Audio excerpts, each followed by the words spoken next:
نحمدہ و نصلی علی رسولہ الکریم اما بعد اعوذ باللہ من الشیطان الرجیم بسم اللہ الرحمن الرحیم رب اشرح لی صدری ویسر لی امری واحلل عقدۃ من لسانی یفقہوا قولی رب زدنی علما رب زدنی علما رب زدنی علما۔ سورہ انفال دوبارہ سے آج ہم جو ہے وہ شروع سے سٹارٹ کریں گے۔ انفال کا مطلب مال غنیمت ہے، جو کہ مال جنگ کے اندر سے مسلمانوں کو حاصل ہو، کہیں پہ بھی کسی بھی قسم کی جنگ کے اندر وہ مال، اس مال کو انفال کہتے ہیں۔ اور اس کے بارے میں کیونکہ بہت سارے کوشچنز پیدا ہو گئے تھے، کیونکہ اس سے پہلے جو بھی طاقتور ہوتا تھا وہ غریب سے یا پھر وہ کمزور سے وہ سارا کا سارا مال چھین کے لے جاتا تھا، یعنی جس کی لاٹھی تھی اسی کی بھینس تھی اس زمانے میں، زمانہ جاہلیت کی بات ہے۔ تو اسلام نے ہمیں اس کا بھی رول دیا۔ اور ایک دیکھنے کی بات ہے کہ جو بنی اسرائیل تھے یا جو ہم سے پہلے والی اسلامی سمجھ لیں کہ امتیں تھی ساری کی ساری، ان کے اوپر مال غنیمت حرام تھا، وہ اس کو استعمال نہیں کر سکتے تھے۔ تو اللہ تعالیٰ کا ایک خاص احسان ہے، بہت ساری چیزیں اللہ تعالیٰ نے ہمارے لیے آسانی کے طور پہ حلال کر دی ہیں، ان میں سے ایک چیز مال غنیمت بھی ہے، ورنہ وہ سارا کا سارا اللہ کی راہ میں جاتا تھا، چاہے جتنا مرضی ہو وہ سارا کا سارا اللہ کی راہ میں ہی دینا پڑتا تھا پچھلی قوموں کو۔ لیکن ہمارے ساتھ اللہ تعالیٰ نے کہا کہ ٹھیک ہے، تم اس کو استعمال کر سکتے ہو کسی طریقے سے، اس کا ایک حصہ ہے جو کہ اللہ تعالیٰ کی راہ میں اور نبی صلی اللہ علیہ وسلم کی راہ، نبی صلی اللہ علیہ وسلم کے لیے وہ نکالنا پڑے گا، باقی سارا جو ہے وہ لوگ استعمال کر سکتے ہیں۔ تو چلیں اس کو سٹارٹ کرتے ہیں۔ بسم اللہ الرحمن الرحیم۔ تم سے لوگ انفال کے متعلق پوچھتے ہیں، کہو یہ انفال یعنی مال غنیمت تو اللہ اور اس کے رسول کے ہیں، بس تم اللہ سے ڈرو اور اپنے آپس کے تعلقات درست رکھو۔ یعنی اس میں وہی والی بات ہے کہ وہ لوگ آپس میں جو ہے وہ لڑنا جھگڑنا شروع ہو گئے تھے۔ ظاہر سی بات ہے، دنیا کی چیز ہے نا مال غنیمت جو ہے، ظاہر سی بات ہے اس کے اوپر دل للچاتا ہے انسان، جاتا تو نہیں ہے، ان کو تو نہیں پتا تھا کہ ان کے لیے یہ چیز حلال ہو جائے گی، وہ اتنا سارا مال ان کو ملے گا وہاں پہ۔ لیکن جب ان کو ملا اور ان کو نظر آیا یہ سب کا سب، تو ان کا ایک طرح سے جو ہے وہ دل للچانے لگا اس چیز کو دیکھ کے کہ ہاں یہ مطلب اب اس کو نہیں ملنا چاہیے، مجھے ملنا چاہیے۔ وہ ہم کل بھی بات کر چکے ہیں اس چیز کے بارے میں کہ نوجوانوں کو جو تھے سارے کے سارے، ان کو لگا کہ یہ ہمارا زیادہ حصہ ہے، کیونکہ ہم نے زیادہ محنت کی ہے، ہم نے جو ہے وہ آگے بڑھ کے پوری ہمت کے ساتھ جو ہے وہ وار کیا ہے۔ اسی طرح جو ہے وہ بوڑھوں کو لگا کہ ہم پیچھے سے ہم لوگوں نے جو ہے وہ سیکیور کیا تھا، تو ہمیں جو ہے وہ زیادہ ملنا چاہیے۔ اس طرح مطلب ان میں معاملات جو تھوڑے سے خراب ہونے لگے۔ تو اللہ تعالیٰ نے سب سے پہلے جو ہے وہ فوراً سے اس کا ایک رول نہیں بتایا، اس کو شیئر کیسے کرنا ہے، اس کا کس طرح سے ڈسٹریبیوشن ہوگی، بلکہ اللہ تعالیٰ نے جو ہے وہ سب سے پہلے تربیت کی بات کرنی شروع کی، ایک دوسرے طریقے سے اللہ تعالیٰ نے بات کرنی شروع کی کہ تمہیں جو ہے وہ اللہ سے ڈرنا چاہیے اور آپس کے تعلقات ٹھیک رکھنے چاہیے، ورنہ آپس کے تعلقات خراب ہونے سے کیا ہوتا ہے کہ آپسی لڑائیوں کی وجہ سے باہر والا دشمن اسٹرانگ ہو جاتا ہے، کیونکہ ہم آپس میں جو ہے وہ ایک دوسرے کے جب دشمن بن جائیں گے تو باہر والا تو بہت ایزیلی پھر ہمیں جو ہے وہ اٹیک کر سکتا ہے۔ اسی طرح ہم نے کل ایک حدیث پڑھی تھی کہ نبی صلی اللہ علیہ وسلم نے فرمایا کہ ابن آدم نے کوئی ایسا عمل نہیں کیا جو نماز اور آپس میں صلح کروانے اور اچھے اخلاق سے بہتر ہو، اس سے زیادہ بہتر کوئی عمل نہیں ہے دنیا میں۔ اور سب سے زیادہ بھاری جو چیز ہمارے جو ہے وہ میزان کے اندر، یعنی کہ ہمارا جو اسکیل ہوگا قیامت والے دن، اس کے اندر جو سب سے زیادہ بھاری چیز ہوگی، جس کے مطلب اتنا بھاری ہوگا کہ اس کو میئر کرنا جو ہے تھوڑا مشکل ہو جائے گا، وہ چیز کیا ہے؟ وہ اچھا اخلاق ہے، وہ آپسی تعلقات اچھے ہونا ہے سب کے، تو وہ والی چیز ہمارے اندر لازمی ہونی چاہیے۔ یہاں پہ سب سے شروع میں جو ہے وہ ایون دنیا کے،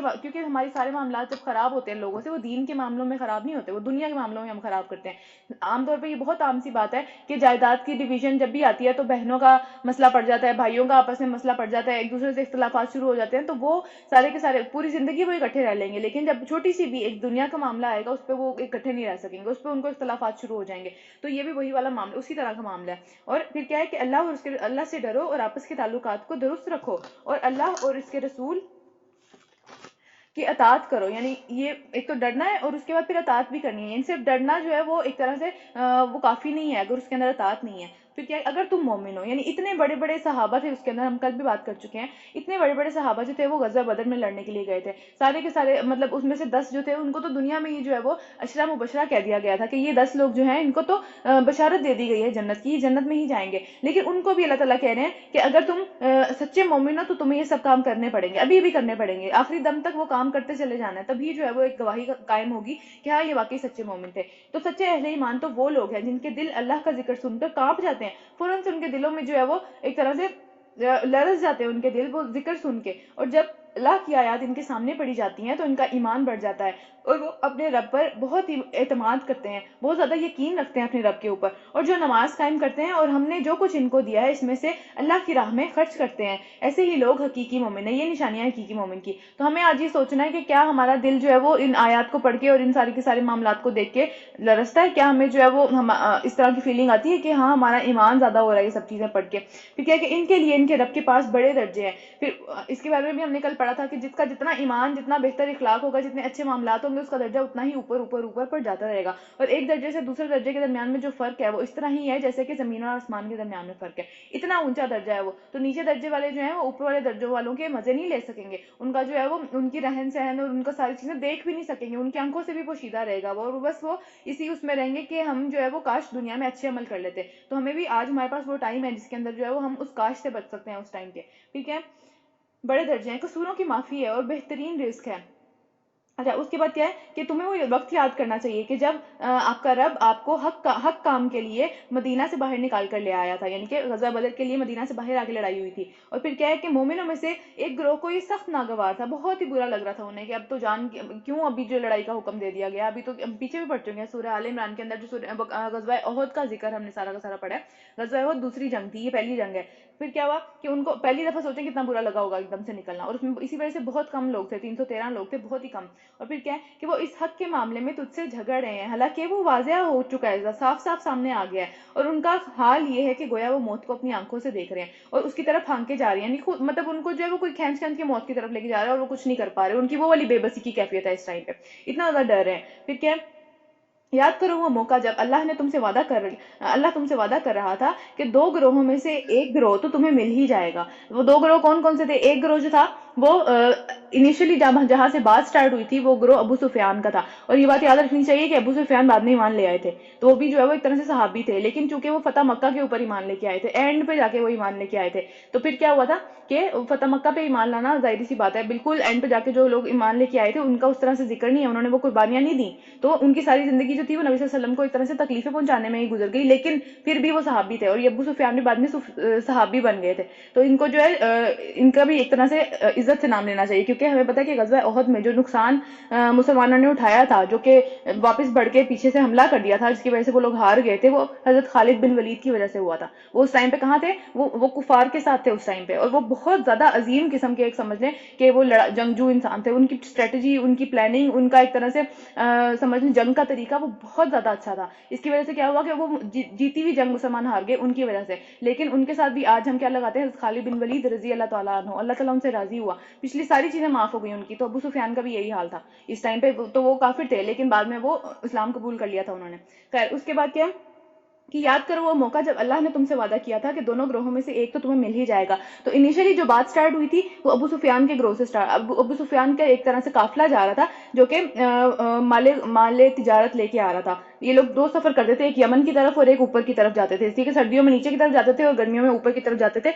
سفر کر کے تجارت کرنے کے لیے، کیونکہ وہاں سے قافلے گزرتے تھے اور بہت زیادہ وہ ایک سمجھ لیں کہ ٹریڈ کرنے کا پاتھ بنا ہوا تھا پورا کا پورا. تو یہ خیر اوپر نیچے جاتے تھے اور زیادہ سے زیادہ مال لے کے آتے تھے. تو جو لوگ جا رہے ہوتے تھے ان کے ہاتھ لوگ کیا کرتے تھے کہ اپنا مال بھی بھجوا دیتے تھے اور وہ وہاں اس کو بیچ کے اپنی اجرت لے کے کیا کرتے تھے کہ واپس آ کے ان کو ان کا مال کی پیسے اور وہ سارا کچھ دے دیتے تھے. تو خیر اس دفعہ جو تھے وہ ابو سفیان لے کے گئے تھے، اور ابو سفیان اس معاملے میں بہت زیادہ ایک طرح سے ان کے لیڈر تھے، بہت انفلوئنشل پرسنالٹی تھی ان کی اس معاملے میں، تجارت کے معاملے میں. تو خیر اب وہ جو ہے ابو سفیان جب یہ قافلہ لے کے واپس آ رہے تھے تو ان کو یہ خطرہ ہوا کہ شاید مسلمان، کیونکہ انہوں نے مدینہ کے پاس سے گزرنا تھا، تو مکہ جانے کے لیے ان کو مدینہ کے پاس سے گزرنا پڑا. تو ان کو ایسا خطرہ ہوا یا اس طرح کی کوئی افواہ وغیرہ اڑی یا اس طرح کا معاملہ ہوا کہ ان کو ایسا لگا کہ مسلمان ہم پہ حملہ کر دیں گے. تو انہوں نے ابو جہل کو پیغام بھیجا، وہاں پہ مکہ میں ابو جہل کو پیغام بھیجا کہ ہمارا جو یہ سارا کا سارا سامان ہے اور سارا کا سارا یہ جو ہم لے کے آ رہے ہیں یہ خطرے میں ہے. تو اس میں ظاہری سی بات ہے کہ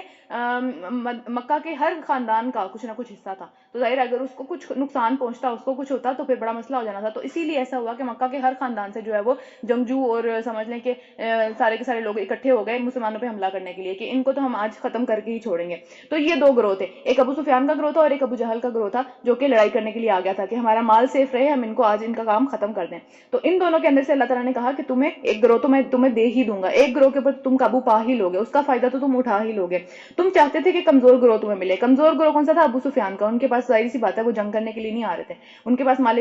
پاس مال تجارت تھا، مال غنیمت وہاں سے نہیں ملنا تھا ظاہر سی بات ہے، کیونکہ وہ ایک طرح سے جنگ کے لیے تو نہیں آ رہے تھے. ان کے پاس کتنی بھی حفاظتی چیزیں ہوں لیکن وہ پورا تیار اس مقصد کے لیے نہیں تھے. تو پھر کیا ہوا کہ مگر اللہ کا ارادہ تھا کہ اپنے ارشادات سے اپنے احکامات سے کیا کرے کہ حق کو حق کر کے دکھا دے اور کافروں کی جڑ کاٹ دے تاکہ حق حق ہو کر رہے اور باطل باطل ہو کر رہے. سب کو پتہ چل جائے کہ کون سی چیز حق ہے اور کون سی چیز باطل ہے ان دونوں کے اندر سے. اور پھر خواہ مجرموں کو یہ کتنا ہی ناگوار گزرے. اور وہ موقع یاد کرو جب اے نبی صلی اللہ علیہ وسلم تم اپنے رب سے فریاد کر رہے تھے. اب اللہ سے وعدہ ہو گیا, اللہ کا وعدے سے سچا کس کا وعدہ ہے, لیکن اللہ سے وعدے کے بعد بھی نبی صلی اللہ علیہ وسلم پوری رات, اگلے دن جنگ تھی اور پوری رات جو ہے وہ سجدے میں گر کے اللہ سے جو ہے وہ رحمت کی درخواست کرتے رہے تھے. نبی صلی اللہ علیہ وسلم اس ٹائم اللہ تعالیٰ کو جو پکار رہے تھے وہ کون سی دعا سے پکار رہے تھے, یا حیو یا قیوم برحمتک استغیث, اے حیو اے قیوم ہماری مدد فرما, میں جو ہوں تیرے سے تیری رحمت کی درخواست کرتا ہوں. ٹھیک ہے, تو رحمت رحمت رحمت مانگ رہے تھے, حالانکہ وہ مدد کا وعدہ آ چکا تھا, لیکن پھر بھی روتے گڑ گڑاتے پوری رات آہوزاری کرتے ہوئے بس اللہ سے رحمت کی ہی دعا مانگتے چلے جا رہے تھے. پھر کیا ہوا کہ جواب میں اس نے فرمایا نہیں, کہ اللہ تعالیٰ نے فرمایا کہ میں تمہاری مدد کے لیے پے در پے بار بار کیا ہوگا 1000 فرشتے بھیجوں گا. یہ بات اللہ نے اس لیے تمہیں بتا دی کہ تاکہ تمہیں خوشخبری ہو. یعنی اللہ تعالیٰ نہ بتاتے تو ظاہر سی بات ہے پھر بھی تو مدد اللہ تعالیٰ کی آنی تھی, اللہ تعالیٰ نے تو وعدہ کر لیا ہوا تھا, لیکن اس لیے بتا دی, ایک طرح سے زیادہ مزید احسان کر دیا کہ تاکہ دل جو ہے وہ تھوڑا پرسکون ہو جائے کہ اتنے زیادہ لوگ آگے سے آ رہے ہیں تو ہم کس طرح سے اس کا مقابلہ کریں گے. ہمارے پاس نہ جو ہے وہ مقابلے کے ہتھیار ہیں صحیح طریقے سے, نہ جو ہے وہ گھوڑے, نہ اس طرح کے معاملات, کچھ بھی نہیں ہے. ہم پیچھے پڑ چکے ہیں, کل ہم نے پڑھا تھا یہ کہ کتنے گھوڑے تھے, 2 گھوڑے تھے ٹوٹل مسلمانوں کے پاس, اور اس کے علاوہ جو کفار تھے ان کے پاس جو ہے 300 گھوڑے تھے. کفار کی تعداد 1000 تھی, مسلمانوں کی تعداد 313 تھی, مطلب ٹرپل سے مقابلہ تھا. ایک بندے نے 3 بندوں کو مارتا تو جیتتا وہ, اور یہ کتنا مشکل کام ہے, آسان کام نہیں ہے. پھر کیا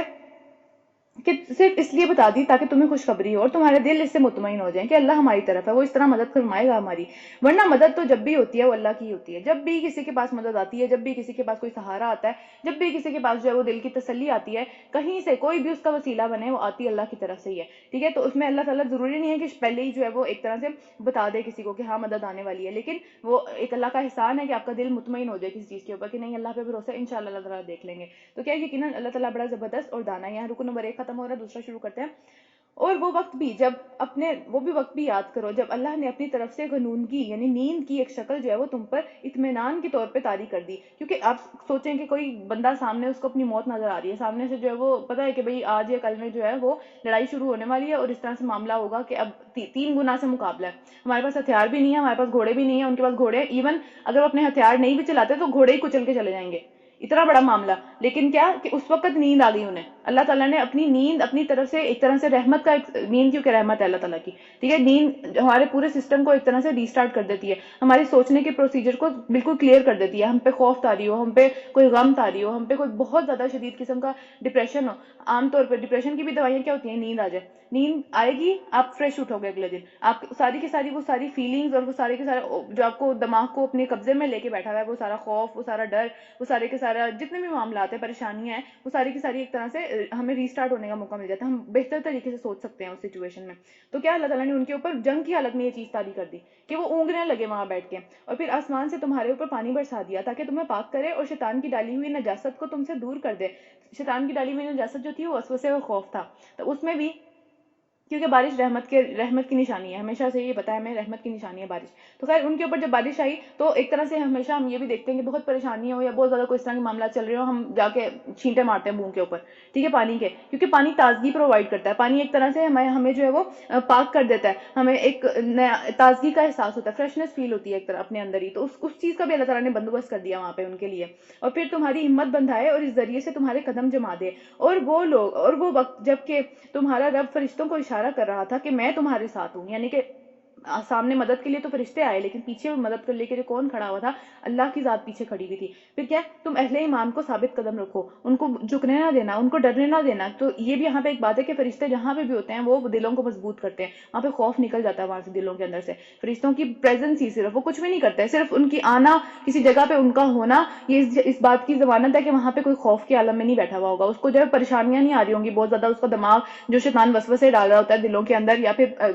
عجیب عجیب پریشانیاں دماغ میں آ رہی ہوتی ہیں فضول قسم کی جو کہ ہوتی بھی نہیں ہے. تو وہ اس بات کی نشانی ہے کہ وہاں پہ شیاطین ہے. لیکن جہاں فرشتے موجود ہوتے ہیں وہاں پہ اس طرح کے وہاں پیس آ جاتا ہے دماغ کے اندر, اور انسان جو ہے وہ بہت فوکس ہو سکتا ہے وہاں پہ. تو پھر کیا کہ میں ابھی ان کافروں کے دلوں میں روب ڈال دوں گا, یعنی ان 313 کا جو بالکل نہتے اور کچھ ان کے پاس کام کی چیز نہیں, ان کا روب کافروں کے دلوں میں اللہ نے ڈال دیا, جو کہ اتنا لیس سے ہر چیز سے لیس ہو کے ہر سامان ساز و سامان کے ساتھ بڑے مطلب ان کو پورا یقین تھا کہ ہم جو ہے وہ یہ جنگ جیت جائیں گے. کیسے جیت جائیں گے یہ مسلمان ہم سے, ٹھیک ہے. اتنے شان و شوکت سے وہ لوگ جو ہے وہ مکہ سے نکلے تھے مدینہ کی طرف آنے کے لیے, تو لیکن ان کے دلوں میں بھی اللہ تعالیٰ نے روب ڈال دیا. تو یہ کام بھی بالکل اللہ تعالیٰ کا کام ہے, یہ اللہ کے علاوہ اور کوئی نہیں کر سکتا. دنیا کی کوئی چیز یہ کام نہیں کر سکتی دلوں کے اندر جو ہے وہ روب ڈال دینا, کسی سے ڈر جانا ایک دم سے, ٹھیک ہے, اور وہ بھی اتنی کم تعداد میں کوئی ہے. تو پھر کیا ہوا, بس تم ان کی گردنوں پر, یعنی جب تم ان کی جانیں نکالو کافروں کی, جب وہ مریں تو تم ان کی گردنوں پر اور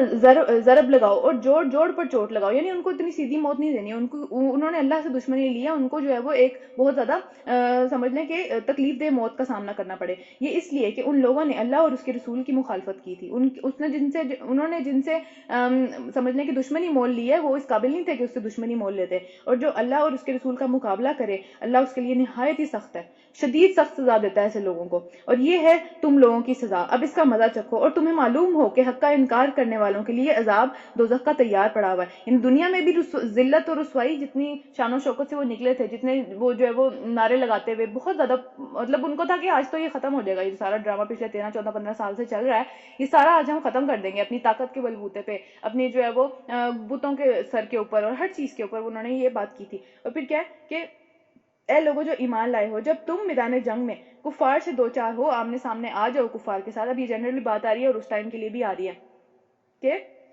جب اس طرح کی صورتحال بن جائے کہ اب کفار کے ساتھ مقابلہ آ گیا اور تم وہاں تک پہنچ گئے ہو, تو کیا مقابلے میں پیٹ نہ پھیرو. پھر وہاں یا تو مرنا ہے یا مارنا ہے, دو ہی آپشن ہیں, تیسرا کوئی آپشن نہیں ہے. بھاگنا اپنی جان بچانے کے لیے, یا پھر جو ہے وہ اس طرح سے کوئی معاملہ کرنا, یہ کبیرہ گناہوں کے اندر سے ہے, اور وہ یہ اس کی معافی نہیں ہے, یہ بہت زیادہ بڑا گناہ ہے. تو پھر وہاں پہ اللہ تعالیٰ نے کیوں اس طرح کا حکم ان کو دے دیا, کیونکہ ظاہری سی بات ہے وہ بہت زیادہ تعداد میں تھے, جو مشرکین آ رہے تھے وہ بہت زیادہ تعداد میں تھے, اور کہیں ایسا نہ ہوتا کہ یہ لوگ جو ہے وہ ڈر کے واپس پیچھے کی طرف بھاگتے اور اپنوں کو مارنا شروع کر دیتے. کیونکہ جب بھگدڑ مچتی ہے, جب ہلچل مچتی ہے, تو پھر پتہ نہیں چلتا نا کہ کیا معاملہ ہوا, اپنی سینسز ہر بندہ جو ہے وہ کھو دیتا ہے. تو اس چیز سے منع کر دیا گیا کہ جو جہاں پہ ہے اس نے وہیں پہ رہنا اور وہیں پہ لڑنا ہے, یا تو مرنا ہے یا مارنا ہے, دو ہی کام ہے, تیسرا کام کوئی نہیں ہے. پھر کیا ہے, جس نے ایسے موقع پر پیٹ پھیری, جس نے بھی اگر یہ کام کیا, تو کیا ہوا کہ اللہ یہ کہ یعنی اس کے اندر ایک آپشن ہے. آپشن کیا ہے کہ جنگی چال کے طور پہ وہ تھوڑا سا پیچھے ہٹ گئے, اور پھر وہ اپنی ڈبل طاقت کے ساتھ واپس آیا, یا پھر کسی دوسری فوج کے ساتھ ملنے کے لیے, یعنی اپنے کوئی اور جو دوست تھے ان کے ساتھ وہ ملنے کے لیے گیا, اور ان کے ساتھ پھر دوبارہ اس نے حملہ کیا. یعنی کسی بھی اسٹریٹجی کے طور پہ پیچھے ہٹ سکتے ہیں,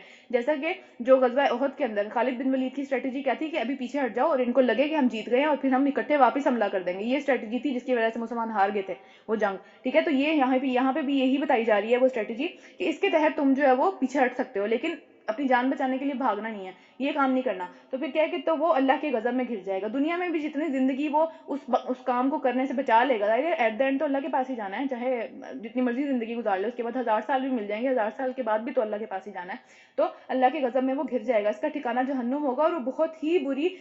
پلٹنے کی جگہ ہے جہاں وہ پلٹا ہے. یعنی کہ جو میدان جنگ سے اس نے جو پیٹ پھیر کے وہ بھاگا, اور جس جگہ وہ پلٹا ہے وہ جہنم تھی.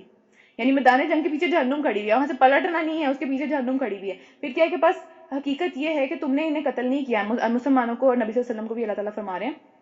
کہ تم نے انہیں قتل نہیں کیا, بلکہ اللہ نے انہیں قتل کیا تھا. تمہارے ذریعے سے اللہ نے ان کو قتل کیا, کیونکہ اللہ کے دشمن تھے وہ. اور اے نبی صلی اللہ علیہ وسلم, وہ ریت کی مٹھی جو نبی صلی اللہ علیہ وسلم نے جنگ شروع ہونے سے پہلے جو میدان سے جو ریت کی ایک مٹھی اٹھائی, اور اس کو جو ہے وہ اللہ کا نام لے کے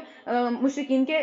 منہوں کے اوپر پھینک دی, تو وہ سب کی سب ان کی آنکھوں میں چلی گئی. وہاں سے ان سے جو ہے وہ بھگدڑ مچنا شروع ہو گئی, اور وہ بہت زیادہ ایک دم سے نا پریشان ہونا شروع ہو گئے. اب ظاہر سی بات ہے, یہ ایک معجزہ ہے نبی صلی اللہ علیہ وسلم کا بھی, ایک طرح سے یہ معجزہ تھا, کیونکہ ایک ریت کی مٹھی جو ہے وہ بہت اتنی کثیر تعداد میں لوگوں کی آنکھوں میں نہیں جا سکتی, ظاہری سی بات ہے. لیکن کیا ہوا کہ اللہ کی مدد اور نصرت کے ساتھ اس طرح سے یہاں پہ جس طرح اللہ تعالیٰ کہہ رہے ہیں کہ وہ مٹھی آپ نے نہیں پھینکی تھی, وہ اللہ نے پھینکی تھی. اس کا جو اثر ہوا, اس کا جو جس طرح سے ان میں خوف و ہراس پھیل گیا, اور جس طرح سے وہ جو دیکھنے کے قابل نہیں رہے, آپس میں ایک دوسرے کے گھوڑوں کو مارنے لگے, تو وہ سارا کا سارا جو کام ہوا وہ اللہ کی وجہ سے ہوا. اور مومنوں اور سارے کے سارے مومنوں نے بھی جو کام کیے وہ بھی اللہ کی وجہ سے ہوئے. جس نے جس کو مارا, اللہ تعالیٰ نے اس کو مارنا ہی تھا, اس وجہ سے وہ سارے مر گئے. تو یہ اس لیے کہ اللہ مومنوں کو ایک بہترین آزمائش سے کامیابی کا راستہ راستہ دے دے. یعنی کہ آزمائش بھی اللہ کی خود ہی، مدد بھی اسی کے اندر اللہ کی آ رہی ہے مومنوں کے لیے، اور کامیابی بھی اللہ کی طرف سے ہی آ رہی ہے. کتنی خوبصورت یہ بات ہے کہ آزمائش میں اگر ڈالا تو ہر چیز میں مدد ہی مدد، ساتھ مدد ہی مدد آتی چلی گئی. کبھی کسی طریقے سے آ رہی ہے، کبھی کسی طریقے سے آ رہی ہے. اور یہ صرف تب نہیں آتی تھی، آج بھی ہمارا ایمان اتنا اسٹرانگ ہو، ہم اللہ کے لیے کچھ کرنے کے لیے سوچیں، اللہ کے لیے اپنی نیتوں کو صاف کریں، اسی طرح مدد آتی ہے.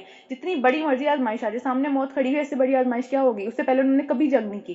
کبھی جنگ نہیں کی. اور اسی طرح یہ ہوا، سب سے زیادہ مشکل بات یہ تھی کہ اب ظاہری سی بات ہے پورے خاندان ایمان نہیں لے کے آئے ہوئے تھے، بہت کم لوگ تھے جو ایمان لے کے آئے ہوئے تھے. تو بہت سارے لوگوں کے ساتھ اس طرح سے ہوا کہ ان کا اپنا باپ سامنے آ گیا ان کی تلوار کے، ان کا اپنا بھائی سامنے آ گیا ان کی تلوار کے، کیونکہ وہ مشرکین کی طرف سے لڑ رہے تھے اور یہ مسلمانوں کی طرف سے لڑ رہے تھے. کتنا مشکل معاملہ تھا یہ، آسان معاملہ نہیں تھا ان کے لیے. صرف 313، اور اس میں بھی وہ بھاگ نہیں سکتے. اب سامنے جو آ گیا اس کو قتل کرنا، چاہے وہ باپ ہے چاہے وہ بیٹا ہے، جو بھی ہے وہاں پہ. کتنا مشکل کام ہے یہ، کوئی سوچ سکتا ہے اس کام کے بارے میں؟ لیکن اتنی مشکل آزمائش میں بھی اللہ تعالیٰ نے ان کے دلوں کو ٹھنڈا رکھا، ان کو نیند آ گئی. سوچے ذرا کتنی بڑی بات ہے. ہم تو ہمارے خدا نہ خواستہ چھوٹا سا نقصان ہو جائے ہماری نیندیں اڑ جاتی ہیں سب سے پہلے. تو یہ اللہ تعالیٰ کی طرف سے بہت زیادہ ایک احسان ان کے اوپر آیا. پھر کیا اللہ کیوں آیا تھا؟ کیونکہ اللہ مومنوں کی ایک بہترین آزمائش کرے، ایک بہت خوبصورت آزمائش کرے جس میں ان کے اندر تک وہ ہل جائیں پورے کے پورے، لیکن اس میں بھی کیا وہ کامیابی کے ساتھ گزار دے انہیں ان کے اندر سے اپنی ساری مدد اور نصرت کے ساتھ. یقیناً اللہ بڑا سننے والا اور جاننے والا ہے. یہ معاملہ تو تمہارے ساتھ ہے اور کافروں کے ساتھ، یعنی یہ معاملہ تو اللہ کا مسلمانوں کے ساتھ ہے. یہ نرمی، یہ پیار اور یہ محبت، ہر چیز یہ مسلمانوں کے ساتھ ہے. لیکن کافروں کے ساتھ یہ معاملہ ہے کہ اللہ ان کی چالوں کو کمزور کرنے والا ہے. وہ جتنی بڑی مرضی چال لے کے آئیں، وہ جتنا بڑا مرضی پلان لے کے آئیں، جو مرضی وہ جس کی مرضی ہیلپ لے کے آ جائیں، ٹھیک ہے، ان کی چال کمزوری ہونے والی ہے. اور پھر ان سے کہہ دو، کافروں سے کہہ دو کہ اگر تم فیصلہ چاہتے تھے تو لو، آج تمہارا فیصلہ آ گیا. انہوں نے کیا کیا تھا؟ نکلنے سے پہلے، مکہ سے روانہ ہونے سے پہلے ساری اپنی چیزیں وغیرہ سارا جو لشکر تھا وہ اکٹھا کرنے کے بعد اس میں کیا کیا تھا؟ جو ان کے سردار تھے، اسپیشلی ابو جہل جو تھا، اس نے جو ہے وہ کعبہ کا پردہ پکڑ کے اللہ سے دعا مانگی تھی. یعنی اتنا اوور کانفیڈنٹ، حیرانی کی بات ہے. بہرحال اس نے کعبہ کا پردہ پکڑ کے اللہ سے دعا مانگی تھی کہ یا اللہ ان دونوں گروہ جو آپس میں ملنے والے ہیں، ان دونوں گروہوں کے درمیان میں جو سچا ہے نا اس کو فتح دینا، اور جو سچا نہیں ہے اس کو جو ہے وہ ذلیل و خوار کر دینا. یہ ان کا ایک طرح سے وعدہ کر کے وہ اللہ تعالیٰ کے ساتھ آئے تھے، ایک دعا کر کے وہ ساری قوم اللہ تعالیٰ سے مسلمانوں کا مقابلہ کرنے کے لیے آ گئی تھی. تو اللہ تعالیٰ کہہ رہے ہیں کہ جو فیصلہ تم چاہتے تھے لو، یہ فیصلہ آ گیا. اور اسی لیے جو ہے وہ اس کی ایک ریزن بھی یہ بھی ہے کہ اس دن جو ہے وہ اس کے سب کافروں کو، وہ سب جو لشکر وہاں سے آیا تھا ان سب کو پتہ چل گیا کون سچا ہے اور کون غلط. اسی لیے اس دن کو یوم فرقان بھی کہتے ہیں کہ فیصلے کا دن، فرق کرنے والا دن، جس نے واضح طور پر فرق کر کے بتا دیا کہ یہ راستہ ٹھیک ہے اور یہ راستہ غلط ہے، ان کی اپنی دعا کی وجہ سے. پھر کیا ہوا کہ اب باز آ جاؤ، تمہارے لیے یہی بہتر ہے. یعنی اب تم اس کے بعد تمہاری ہمت نہیں ہونی چاہیے کہ تم دوبارہ جو ہے وہ آ کے جنگ لڑو مسلمانوں سے. اور ورنہ پھر پلٹ کر اگر تم یہی حرکت کرو گے تو ہم بھی اس سے زیادہ اسی طرح کی جو ہے وہ سزا دوبارہ تمہیں ملے گی. اور تمہاری جمعیت، تمہاری جماعت اور تمہاری جو ساری کی ساری جتنی بھی تمہاری طاقتیں ہیں وہ ساری جتنی مرضی زیادہ ہوں تمہاری کسی کام نہیں آ سکیں گی. اللہ مومنوں کے ساتھ ہے. اللہ جس کے ساتھ ہے اس کو تم نقصان نہیں پہنچا سکتے. ٹھیک ہے، وہ ہم پڑھ چکے ہیں کہ اگر ساری دنیا کے لوگ، ساری زمین اور آسمان کی ساری مخلوق مل کے بھی کسی کو نقصان پہنچانا چاہے اور اس کے ساتھ اللہ ہو، اس کو نقصان نہیں پہنچا سکتے. اور ساری دنیا، زمین اور آسمان کی مخلوق کسی کے ساتھ، سب کو مل کے جو ہے وہ کسی ایک بندے کو فائدہ پہنچانا چاہے اور اللہ اس کے اگینسٹ ہے، وہ اس کو فائدہ نہیں پہنچا سکتے. پھر کہ یہاں رکوع نمبر 2 ختم ہو رہا ہے، اے لوگوں جو ایمان لائے ہو اللہ اور اس کے رسول کی اطاعت کرو اور حکم سننے کے بعد سرتابی نہ کرو. یعنی جو سن لیا اس کو مانو، غور سے سنو. اور ان لوگوں کی طرح نہ ہو جاؤ جنہوں نے کہا، ہم کہتے تو ہیں کہ ہم نے سن لیا لیکن وہ سنتے نہیں ہیں، یعنی کہ مانتے نہیں ہیں اس کو، وہ اس کو کچھ سمجھتے ہی نہیں ہیں. سن لیا بس، ٹھیک ہے، ایک کان سے سن کے دوسرے سے نکال دیا. یقیناً اللہ کے نزدیک بدترین قسم کے جانور وہ بہرے اور گونگے لوگ ہیں. اللہ تعالیٰ نے جانور کا لفظ استعمال کیا، انسان کا لفظ بھی استعمال نہیں کیا ایسے لوگوں کے لیے. پھر کیا ہے؟ وہ لوگ ہیں جو کہ بہرے گونگے لوگ ہیں، جو عقل سے کام ہی نہیں لیتے، غور و فکر ہی نہیں کرتے اللہ کی آیات میں. اتنا عرصہ گزر گیا، ٹھیک ہے، پھر پلٹ کے جو ہے وہ واپس مسلمانوں کو ہی حملہ کرنے کے لیے آ رہے ہیں. اور پھر اس کے بعد جب اگر اگلے ہی سال میں غزوہ احد کے لیے آ گئے، یعنی پچھلے سال جو ہے وہ ابھی اپنی دعا کے نتیجے میں اپنا منہ کی مار کھا کے آئے، اتنا بڑا جو ہے وہ نقصان ان کو ہوا. لیکن کیا ہوا کہ پھر سے اگلے سال آ گئے وہ لڑائی کرنے کے لیے. تو عقل سے کام نہیں لیتے. اگر اللہ کو معلوم ہوتا کہ ان میں کچھ بھلائی ہے تو وہ انہیں ضرور سننے کی توفیق دے دیتا. یعنی ان کی نیت کہیں سے بھی تھوڑی سی بھی صاف ہوتی، کہیں ان کو جو ہے وہ تھوڑا سا بھی لگاؤ ہوتا ہے اس پوری چیز سے، تو وہ اس طرح سے گونگے بہرے نہ ہو جاتے، ان کو کہیں نہ کہیں سننے کی توفیق مل جاتی. اگر وہ ان کو سنوارتا، یعنی ان کو جو ہے وہ توفیق بھی دے دیتا اللہ تعالیٰ، اور ان کو جو ہے وہ دلوں کو مزید بڑھا بھی دیتا اس ساری کی ساری توفیق کو، تو کیا ہوتا ہے وہ پھر بھی بے رخی کے ساتھ منہ موڑ جاتے، کیونکہ وہ چاہتے ہی نہیں ہے اس چیز کو. ٹھیک ہے، ان کو مل بھی جاتی، وہ پھر بھی اس کو ریجیکٹ کر کے اس سے دور نکل جاتے.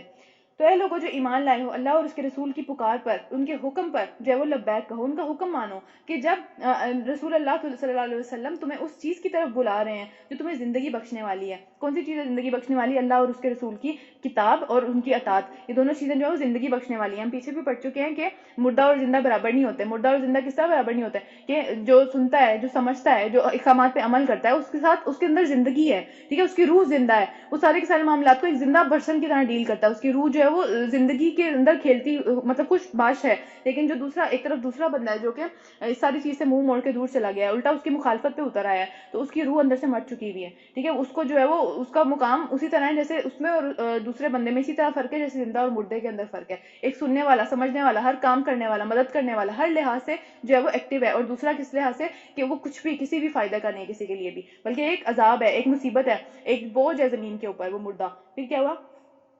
کہ پکار پر لبیک کہو، جبکہ رسول اللہ صلی اللہ علیہ وسلم تمہیں اس چیز کی طرف بلا رہے ہیں جو کہ تمہاری زندگی بخشنے والی ہے. اور جان رکھو اللہ آدمی اور اس کے دل کے درمیان میں حائل ہے. یعنی آدمی اور دل کے درمیان میں جو بھی وسوسے اٹھتے ہیں، خوف کی لمحات آتے ہیں، جو بھی معاملات جو ہے ہمارے اور ہمارے دل کے درمیان میں ہوتے ہیں، وہ اللہ سے گزر کے جاتے ہیں وہاں پہ. یعنی انسان کے دل سے جو بات نکلتی ہے وہ ہم تک بعد میں پہنچتی ہے، پہلے اللہ تک پہنچ جاتی ہے. کس قدر ایک سمجھنے اتھارٹی اللہ کی ہمارے اوپر. اور پھر کیا ہے وہ تم اسی کی طرف سمیٹے جاؤ گے. اور بچو اس فتنے سے جس کی شامت مخصوص صرف انہی لوگوں کو تک نہیں آئے گی جنہوں نے تم میں سے گناہ کیا ہوگا. سب لپیٹے جائیں گے اس کے اندر. اگر روکا نہیں، اگر جو ہے وہ اپنا کام نہیں کیا، اگر جو ہے وہ خود تعلیم حاصل کر کے اس کے اندر سے لوگوں کو برائی سے روکا نہیں، اچھے کی جو ہے وہ تبلیغ نہیں کی، تو کیا ہوگا؟ سب لپیٹے جائیں گے اس عذاب کے اندر. صرف گناہ کرنے والے نہیں لپیٹے جائیں گے. ہم پیچھے سورہ اعراف کے اندر جو ہے وہ بنی اسرائیل کا بھی قصہ پڑھ چکے ہیں جو ہم یوم سبت کا جن کا واقعہ تھا، جنہوں نے ہفتے کے دن کے اندر جو ہے وہ دنیا کے کام کرنے شروع کر دیے تھے. تو اس بستی میں 3 گروہ تھے نا. کون سے تھے وہ 3 گروہ؟ ایک جو گناہ کر رہے تھے، ایک وہ تھے جو کہ گناہ نہیں کر رہے تھے لیکن روک بھی نہیں رہے تھے، اور تیسرے کون تھے؟ جو کہ گناہ کر بھی نہیں رہے تھے اور روک بھی رہے تھے. تو ان میں سے عذاب کس کس پہ آیا تھا؟ جو گناہ کر رہے تھے اور جو گناہ نہیں کر رہے تھے لیکن روک بھی نہیں رہے تھے. تو اپنا کام نہیں کریں گے تو اللہ بھی جو ہے وہ اللہ کی مدد اور حفاظت نہیں ملے گی. پھر کیا؟ اور جان رکھو اللہ سخت سزا دینے والا ہے. یاد کرو وہ وقت کہ جب تم بہت تھوڑے سے تھے، زمین میں تم کو بے زور سمجھا جاتا تھا. یہ اس وقت کی بات ہو رہی ہے جب مکہ میں تھے، یہ بہت کم لوگ تھے، ٹھیک ہے. اپنے ہی گھروں کے اندر بہت زیادہ جو ہے وہ سختیوں کا اور ظلم کا سامنا کرنا پڑتا تھا، ظاہر سی بات ہے، کیونکہ باپ جو تھا وہ مشرک تھا، یا جو ہے گھر کی میجورٹی مشرک تھی، تو بہت زیادہ ایک طرح سے پریشانیوں کا سامنا تھا. تم ڈرتے رہتے تھے کہ کہیں لوگ تمہیں مٹا نہ دیں، کہیں اس طرح کا معاملہ نہ ہو جائے کہ ہم سب کو پکڑ کے اکٹھا ہی جو ہے وہ اس طرح کا معاملہ کر دیں. پھر اللہ نے تم کو جائے پناہ مہیا کی، مدینہ میں ہجرت کر گئے، وہاں پہ پورا سسٹم بنا لیا، وہاں پہ پوری سلطنت بنا لی، ایک طرح سے اپنی اسٹرانگ ہو گئے، ٹھیک ہے. یہ سارے معاملات مل گئے. پھر اپنی مدد سے تمہیں مضبوط کیا، یعنی وہاں کے جو انصار تھے سارے کے سارے، انہوں نے کھلے دل کے ساتھ ان کو ایکسیپٹ کر لیا. اگر وہ نہ کرتے تو کس طرح سے اللہ تعالیٰ کی جو ہے وہ یہ والی ساری کے سارے معاملات پورے ہوتے؟ بہت مشکل ہو جاتا. لیکن اللہ نے ان کو مضبوط کیا اور تمہیں اچھا رزق پہنچایا. مدینہ جو تھی وہ کھجوروں کی جگہ تھی، بہت زیادہ وہاں پہ رزق اگتا تھا، سارے کے سارے جو معاملات تھے وہ اچھے تھے وہاں پہ. اللہ تعالیٰ نے بہت پیاری زمین ان کو عطا کی. پھر کیا ہوا؟ شاید کہ تم شکر گزار بنو. اے لوگوں جو اب یہ دیکھیں، ابھی تک اللہ تعالیٰ نے جو ہے وہ مال غنیمت کا ذکر نہیں آیا ہمارے پاس. جس سے سوال شروع ہوا تھا اس کا جواب شروع ہو چکا ہوا ہے. ساری کی ساری تربیت کی باتیں آئی چلی جا رہی ہیں کہ ہاں یہاں سے یہ چیز، یہاں سے یہ چیز، لیکن ابھی ایکچوئل چیز ہے اس تک بات نہیں آئی ہے. پھر آگے چلتے ہیں. اے لوگوں جو ایمان لائے ہو، جانتے بوجھتے اللہ اور اس کے رسول کے ساتھ خیانت نہ کرو، اپنی امانتوں میں غداری کے مرتکب نہ، امانت میں خیانتیں نہیں کرو، اور جان رکھو کہ تمہارا مال اور تمہاری اولاد حقیقت میں آزمائش ہیں، اور اللہ کے پاس اجر دینے کے لیے بہت کچھ ہے. یعنی دنیا کے اندر جتنے بھی معاملات ہیں، ہم اگر کوئی گناہ کا کام کرتے ہیں، اللہ کے کسی حق کو جو ہے وہ خراب کرتے ہیں، تو اللہ کے ساتھ خیانت کر رہے ہیں. دنیا میں کسی انسان کے حق کو مارتے ہیں، دنیا میں کسی انسان کے ساتھ برا سلوک کرتے ہیں، ظلم کرتے ہیں، تو پھر اس انسان کی ایک طرح سے جو ہے وہ اس کا جو ٹرسٹ ہے یا اس کا جو ایک طرح سے حق ہے مسلمان کا دوسرے مسلمان کے اوپر، وہ بھی سارے کے سارے، یا اگر اسپیسیفکلی کسی نے کوئی امانت رکھوائی ہے تو اس کے اندر بھی خیانت نہیں کرنی چاہیے. کیونکہ نبی صلی اللہ علیہ وسلم نے فرمایا کہ اس کا کوئی دین نہیں ہے جس کے اندر امانت کا پاس نہیں ہے، اس کا دین ہی کوئی نہیں ہے، اس کے دین کا کوئی فائدہ نہیں ہے اسے، جس نے دین سے یہ چیز نہیں سیکھی کہ امانت کا خیانت کے اندر. اور اس طرح آپ صلی اللہ علیہ وسلم کی ایک حدیث ہے جس میں نبی صلی اللہ علیہ وسلم نے فرمایا کہ اگر کوئی شخص تم سے بات کرتے ہوئے ادھر ادھر دیکھے، یعنی کہ اس کو ہو کہ بس وہ تم سے ہی بات کر رہا ہے، ادھر ادھر بات نہیں، وہ جو ہے وہ دیکھ رہا ہے کہ بھئی کوئی اور تو نہیں سن رہا، تو وہ اگر وہ یہ بھی نہیں بھی کہتا تمہیں کہ اس کی حفاظت کرنا یا یہ جو ہے وہ تم اپنے علاوہ کسی کو نہ بتانا، تو وہ امانت ہے. وہ بات جو اس نے کی ہے اس ٹائم پہ وہ امانت ہے. اسی طرح مجلسوں میں جو بات کی جاتی ہے، جو کہ مجلس والوں کو پتہ ہوتی ہے، صرف اس گیدرنگ کے اندر جتنے لوگ ہیں صرف انہیں پتہ ہوتی ہے، وہ بھی امانت ہوتی ہے. مجلس میں بھی امانت ہوتی ہے. اسی طرح ہم کسی کے گھر جاتے ہیں، اس کا گھر کی ساری چیزیں امانت ہے ہمارے اوپر، ٹھیک ہے. امانت کا مطلب ہے وہاں ہم نے جو چیز دیکھی جو ہمیں بری لگی، یا وہاں جو ہم نے اس طرح کے معاملات دیکھے جو ہمیں اچھے نہیں لگے، واپس آ کے وہ 10 لوگوں کے درمیان میں بیٹھ کے کرنا یا پھر ایک سوسائٹی کے اندر بیٹھ کے وہ بات کرنا، یہ اچھی بات نہیں ہے. یہ امانتیں ہیں ساری کی ساری، ان میں خیانت کرنا سے پکڑ ہوگی. ٹھیک ہے، اور اللہ تعالیٰ جو ہے وہ ان کے اوپر ہم سے پوچھیں گے کہ تم نے کیا کیا. تو یہاں پہ ساری کی ساری امانتوں کی بات ہو رہی ہے. ایک تو فزیکل امانت ہے اور دوسرا راز والی امانت ہے. یا پھر تیسرا ایک جو مسلمان کا ایک دوسرے مسلمان کے اوپر ٹرسٹ ہوتا ہے نا، کہ اگر جو ہے وہ ہم کوئی بھی اس طرح کی گیدرنگ وغیرہ کرتے ہیں، کوئی بھی معاملہ کرتے ہیں یا کوئی ایک مجلس ہو رہی ہوتی ہے، ان سب کے اندر جو ٹرسٹ ہوتے ہیں ان کو بھی اس کی بھی پاسداری کرنی ہے لازمی طور پہ، یہ حق ہے دوسرے مسلمان کا. ٹھیک ہے، کہ اپنی امانتوں میں غداری کے مرتکب نہ ہو، اور جان رکھو کہ تمہارا مال اور تمہاری اولاد حقیقت میں مطلب زندگی کی سامان کی آزمائش ہے اصل میں. اور یہ انہی دونوں چیزوں کی وجہ سے انسان جو ہے ظاہر سی بات ہے مال یا اولاد کی وجہ سے اللہ کے ساتھ بھی خیانت کرتا ہے اور مومن لوگوں کے ساتھ بھی خیانت کرتا ہے. اور پھر کیا ہے کہ اللہ کے پاس اجر دینے کے لیے بہت کچھ ہے. تمہیں پتہ ہونا چاہیے یہ مال اور اولاد جو دنیا میں تم سنبھال کے رکھتے ہو، اس سے بہت بہتر چیزیں اللہ تعالیٰ کے پاس ہیں، تو ان کے لیے جو ہے وہ سیکریفائس کرنا چاہیے. یہاں رکو نمبر 3 ختم ہو رہا ہے. اے لوگوں جو ایمان لائے ہو، اگر تم جو ہے وہ تقویٰ کی روش اختیار کرو گے اور تم اللہ کے لیے، تو اللہ تمہارے لیے کیا کرے گا، یعنی اگر تم اللہ سے ڈرتے ڈرتے کام کرتے چلے جاؤ گے تو اللہ تمہیں فرقان بنا دے گا تمہارے اندر. ایک فرقان کیا ہوتا ہے؟ فرق کرنے والی چیز، جو صحیح اور غلط کے درمیان میں بہت واضح تمہیں فرق کر کے دکھانا شروع کر دے گی. تم حکمت کے اس لیول تک پہنچ جاؤ گے کہ جہاں پہ جو ہے وہ تمہیں دور تک تم دیکھ سکو گے، تمہاری نظر لوگوں کے مقابلے میں بہت دور تک دیکھ سکے گی. تم صحیح اور غلط کی بہت زیادہ ایک طرح سے اچھی طریقے سے اس میں فرق کر پاؤ گے، کیونکہ اللہ تمہارے اندر وہ اسکیل، وہ بیلنس قائم کر دے گا کہ تمہیں فوراً پتہ چل جائے گا کہ یہ معاملہ کدھر جانا چاہیے، اس کے اندر مجھے کس طرح سے بیہیو کرنا چاہیے، اس کے اندر کس طرح کا معاملہ کیا جانا چاہیے، اور تمہاری برائیوں کو تم سے دور کر دے گا اور تمہارے قصوروں کو معاف کر دے گا. اللہ بڑا رحم فرمانے والا اور معاف فرمانے والا ہے. تو یہ جو فرقان ہے ظاہر بات ہے یہ صحیح اور غلط کی تمیز ہے، معاملات کو سمجھنے کی تمیز ہے. ٹھیک ہے، زندگی کے اندر بھی اور آخرت میں، آخرت کو بہترین کس طرح بنانا ہے دنیا کے معاملات کو یوز کر کے، یہ ساری کی ساری اس سب چیزوں کے بارے میں اللہ تعالیٰ جو دنیا میں اللہ تعالیٰ سے ڈر کے کام کرتے ہیں، اللہ تعالیٰ کی رضا کے مطابق کام کرنے کی کوشش کرتے ہیں، ان کے لیے اللہ تعالیٰ یہ کام آسان کر دیتے ہیں، ان کے اندر فرقان پیدا کر دیتے ہیں. اور وہ وقت بھی یاد کرو جب کافروں نے تیرے خلاف تدبیریں سوچ رہے تھے، یعنی نبی صلی اللہ علیہ وسلم کے خلاف تدبیریں سوچ رہے تھے کہ تجھے قید کر دیں یا قتل کر دیں یا جلا وطن کر دیں. یعنی کہ یہ ہجرت سے بالکل پہلے کی بات ہے، جب ہجرت نبی صلی اللہ علیہ وسلم نے فرمائی تھی، اس وقت یہ سب کے سب لوگ کیا پلان کر رہے تھے کہ کسی طرح سے نبی صلی اللہ علیہ وسلم کو نعوذ باللہ قتل ہی کر دیں، اب تو یہ معاملہ ختم ہی کر دیں. اور وہ اپنی چالیں چل رہے تھے اور اللہ اپنی چال چل رہا تھا، اور ان کی نظروں کے سامنے اللہ تعالیٰ ان کو جو ہے وہ نبی صلی اللہ علیہ وسلم کو سیفلی مدینہ پہنچا دیا اللہ تعالیٰ نے. اور اللہ سب سے بہترین چال چلنے والا ہے. جب ان کو ہماری آیات سنائی جاتی تھی تو وہ کہتے تھے کہ ہاں ہم نے سن لیا، ہم چاہے تو ہم بھی ایسی باتیں بنا کر لے آئیں، اس میں کوئی اتنی بڑی بات نہیں ہے. یہ کس طرح کی باتیں ہیں؟ یہ تو ساری وہی پرانی کہانی ہے جو کہ پچھلے لوگ کرتے چلے آ رہے ہیں، تو یہ بھی ہم سے کہنے لگ گیا، اس میں کیا خاص بات ہے؟ اور یہ وہ بات بھی یاد ہے کہ جو انہوں نے کہی تھی کہ خدایا اگر یہ واقعی حق کے اوپر ہے اور تیری طرف سے ہی اصل میں یہ باتیں آئی ہیں اے اللہ، تو کیا کر، ہم تب مانیں گے کہ تو آسمان سے ہم پر پتھر نازل کر دے، پتھروں کی بارش برسا، اور یا کوئی دردناک عذاب ہم پر لے آ. یعنی کتنے سنگ دل لوگ ہیں، یا کس طرح کا حوصلے ہیں لوگوں کے کہ اپنے لیے عذاب مانگنا شروع کر دیتے ہیں اللہ تعالیٰ سے، کہ تب ہی مانیں گے کہ جب عذاب آ جائے ہمارے اوپر. آسمان سے پتھروں کی اللہ نہ کرے کبھی ایسا ہو، لیکن مانگ کیا رہے ہیں، اپنی دعائیں دیکھیں ان کی. پھر کیا یہ مناسب نہ تھا کہ اللہ تعالیٰ ان کے اوپر عذاب نازل کرتا جبکہ تو ان کے درمیان میں موجود تھا. یعنی نبی صلی اللہ علیہ وسلم جب تک تھے، ہم ساری دنیا جو تھی وہ عذاب سے محفوظ تھی. ٹھیک ہے، سارے کے سارے لوگ جو تھے، اور یہاں پہ نبی صلی اللہ علیہ وسلم جس بھی علاقے میں تھے وہ سارے کے سارے عذاب سے محفوظ تھے اللہ تعالیٰ کے. اللہ تعالیٰ کی رحمت جو تھی وہ وہاں پہ موجود تھی، کس طرح عذاب آ سکتا تھا. اور پھر کیا، اور اللہ کا قاعدہ نہیں ہے کہ لوگ استغفار کر رہے ہوں اور اللہ ان کو عذاب دے، لیکن اب وہ ان پر کیوں عذاب نازل نہ کرے کہ جبکہ وہ مسجد حرام کا راستہ روک رہے ہیں. اچھا، اس میں جو ایک چیز ہے کہ عذاب بیسیکلی اس کو ٹالنے کے یا اس کی جو پروٹیکشن ہے وہ دو چیزوں سے ہے. ایک نبی صلی اللہ علیہ وسلم کا وہاں پہ ہونا اس جگہ پہ یا دنیا میں، اور دوسرا استغفار. ٹھیک ہے، تو اب جب نبی صلی اللہ علیہ وسلم تو ظاہر ہے اس دنیا سے چلے گئے ہیں، وہ تو اب سارا معاملہ وہاں پہ ختم ہو گیا ہے، وہ ایک پروٹیکشن تو ہم سے چھن گئی ہے، لیکن جو دوسری پروٹیکشن ہے وہ استغفار ہے. کیونکہ اللہ تعالیٰ کا یہ قاعدہ نہیں ہے، اللہ تعالیٰ کی یہ سنت نہیں ہے کہ جہاں پہ لوگ استغفار کر رہے ہوں، جہاں پہ لوگ اللہ تعالیٰ سے معافیاں مانگ رہے ہوں کہ اللہ تعالیٰ ہم سے بہت گناہ ہو گئے ہیں معاف کر دیں. ٹھیک ہے، تو کیا وہاں پہ اللہ تعالیٰ پھر عذاب نہیں دیتا؟ اللہ تعالیٰ کی سنت نہیں ہے یہ کس طرح سے ایسا ہو. اور وہاں پہ مدینہ جہاں مکہ کی یہ لوگ بات ہو رہی ہے، اتنے بڑے بڑے لوگ عذاب مانگ رہے ہیں، بڑے منہ پھاڑ پھاڑ کے، بڑے تکبر سے لوگ عذاب مانگ رہے ہیں، لیکن کیا ہوا کہ وہاں پہ کچھ لوگ تھے جو بہت سچے دل سے استغفار کرتے تھے، جس کی وجہ سے وہاں پہ عذاب نہیں آیا. ٹھیک ہے، تو اللہ تعالیٰ کہتے ہیں کہ اللہ کا قاعدہ نہیں ہے کہ لوگ استغفار کر رہے ہیں اور ان کو عذاب دیں. تو اس لیے اپنی استغفار صبح شام جو ہے وہ، بلکہ ہر چیز کے اوپر بھی استغفر اللہ کا جو ایک طرح سے ورد ہے اس کو ہمیں کرتے رہنا چاہیے. اور ورد کیا، اپنے لیے شرمندہ بھی ہونا چاہیے، جو کیونکہ ہم روزانہ کی بنیاد پہ بہت سارے اس طرح کے گناہ کر رہے ہوتے ہیں جو کہ ہمیں لگتے بھی نہیں ہے کہ وہ گناہ ہے. ٹھیک ہے، تو ہمارے اندر کیونکہ وہ فرقان ہی پیدا نہیں کیا اللہ تعالیٰ نے، اللہ تعالیٰ نے پیدا کیا کرنا تھا، ہم نے وہ عمل ہی نہیں کیا جس کی وجہ سے اللہ تعالیٰ ہمارے اندر وہ فرقان پیدا کر دیتے اور ہم صحیح فرق دیکھ لیتے کہ یہ چیز ہم میں غلط ہے اور یہ چیز ہم میں صحیح ہے. تو ہمیں اس چیز کو چھوڑ کے اس چیز کی طرف آنا چاہیے.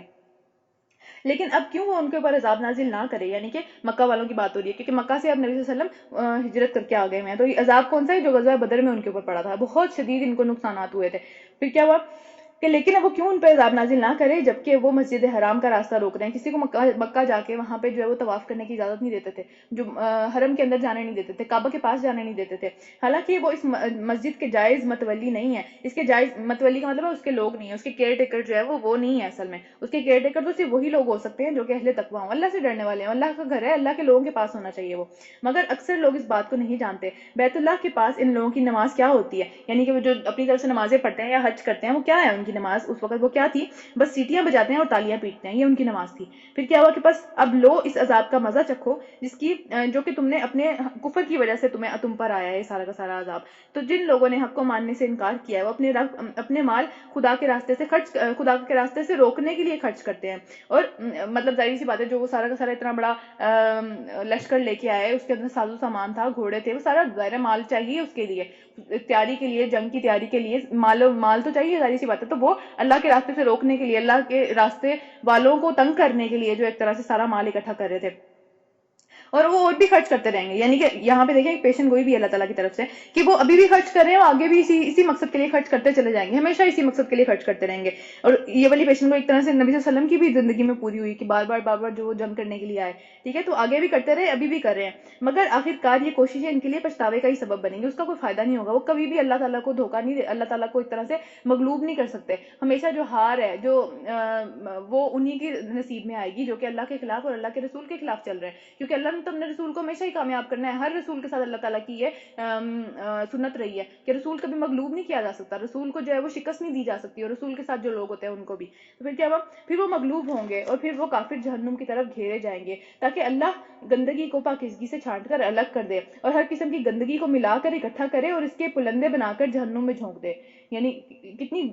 ایک طرح سے سمجھ لیں غلیظ سی ایک لینگویج ان کے لیے اللہ تعالیٰ نے استعمال کیا کہ وہ گندگی ہیں، وہ دنیا کے اندر ہی گندگی ہے، غلاظت جیسے ہیں وہ لوگ سارے کے سارے، کہ دنیا میں تو ان کو ایک طرح سے عذاب ہوگا، وہ ساری کی ساری کوششیں، سارے کے سارے مال جو وہ خرچ کرتے چلے جا رہے ہیں، وہ اس کوشش میں خرچ کر رہے ہیں کہ ہم کسی طرح سے جو ہے اللہ تعالیٰ کو یا اس کے نبی کو مغلوب کر دیں، جبکہ ایسا ہو نہیں سکتا، اینڈ پہ کیا ہوگا کہ وہ خود ہار جائیں گے، اور اس کے بعد اینڈ پہ یہ لوگ جو ہے وہ جہنم کی طرف گھیرے جائیں گے، اور وہ کیوں ایسا ہوگا، یہ سارا معاملہ ان کے ساتھ کیوں ہوگا؟ تاکہ اللہ گندگی کو پاکیزگی سے الگ کر دے۔ کتنی خوبصورت لفظ اللہ تعالیٰ نے مسلمانوں کے لیے استعمال کیا، پاکیزگی، صاف، بالکل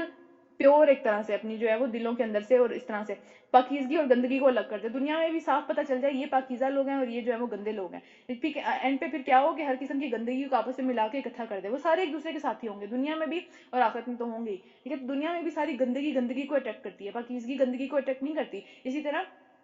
وہ سارے ایک دوسرے کے خود بھی دنیا میں بھی ساتھی ہوں گے، اور وہ ہمیشہ اگینسٹ ہوں گے پاکیزگی کے، اور پھر اس سارے پلندے کو جہنم میں جھونکتے ہیں، یہی لوگ اصل میں دیوالیاں ہیں، دیوالیہ ہو گئے، بینکرپٹ ہو گئے، بالکل کچھ بھی نہیں رہا ان کے پاس، دنیا میں جو کچھ بھی دنیا میں بھی خرچ کر دیا، اور آخرت میں تو ویسے ہی کچھ نہیں ہے۔ پھر کیا، رکن نمبر 4 ختم ہوا، 5واں شروع کرتے ہیں۔ اے نبی صلی اللہ علیہ وآلہ وسلم، ان کافروں سے کہو کہ اگر اب بھی باز آ جائیں تو جو کچھ پہلے ہو چکا اس سے درگزر کیا جائے گا، یعنی ابھی بھی ہمیں پتہ ہے، بعد میں بھی میں نے بھی آپ لوگوں کو بتایا کہ خالد بن ولید رضی اللہ تعالیٰ عنہ بعد میں ایمان لے کے آئے تھے، اسی طرح ابو سفیان بعد میں ایمان لے کے آئے تھے، تو پچھلا سب معاف ہو گیا، ہر چیز معاف کر دی گئی، تو آگے کیا کہ لیکن اگر یہ اسی پچھلی روش کو بار بار اپنائیں گے تو گزشتہ قوموں کے ساتھ جو کچھ ہوا وہ تو سب کو ہی معلوم ہے، ان کے اوپر کس طرح سے عذاب آیا، ان کو کس طرح سے جو ہے وہ مشکل میں ڈالا گیا، وہ ساری کی ساری چیزیں تو سب کو ہی معلوم ہے۔ اے لوگوں جو ایمان لائے ہو، ان کافروں سے جنگ کرو یہاں تک کہ فتنہ باقی نہ رہے، اور دین پورا کا پورا اللہ کے لیے ہی ہو جائے، مطلب یہ آگے کے لیے بھی حکم ہے، اور یہ اللہ تعالیٰ اس وقت بھی مومنوں کو جو ہے وہ اکسا رہے ہیں، ایک طرح سے موٹیویٹ کر رہے ہیں کہ اللہ کے لیے تمہیں جنگ کرنی چاہیے۔ پھر اگر وہ فتنے سے رک جائیں، یعنی اب وہ جو پلاننگیں کرنے سے یا اس طرح کے معاملات سے یا تمہارے خلاف جانے سے رک گئے ہیں، تو تم ان کے اعمال کا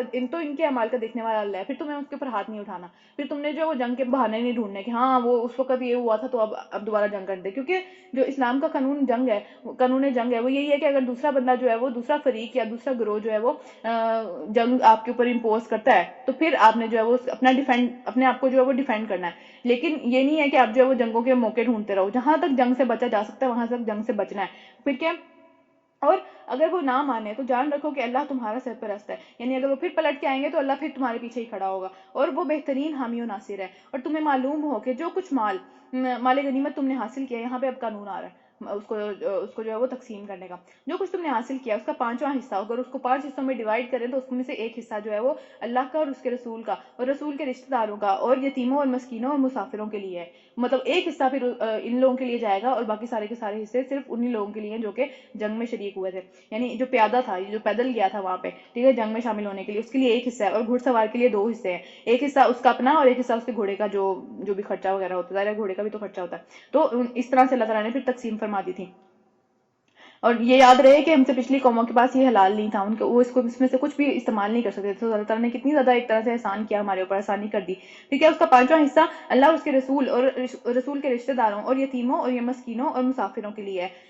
اگر تم ایمان لائے ہو اللہ پر اور اس چیز پر, یعنی جو فتح اور نصرت اللہ تعالیٰ نے تمہیں اس روز فیصلے کے دن دی تھی, ساری کے سارے معاملات تم نے اپنی آنکھوں سے دیکھے, اتنے کم ہوتے ہوئے جو ہے وہ معاملات اللہ تعالیٰ نے تمہارے حق میں کر دیے. یعنی دونوں فوجوں کے درمیان آپس میں ایک دوسرے کے سامنے آنے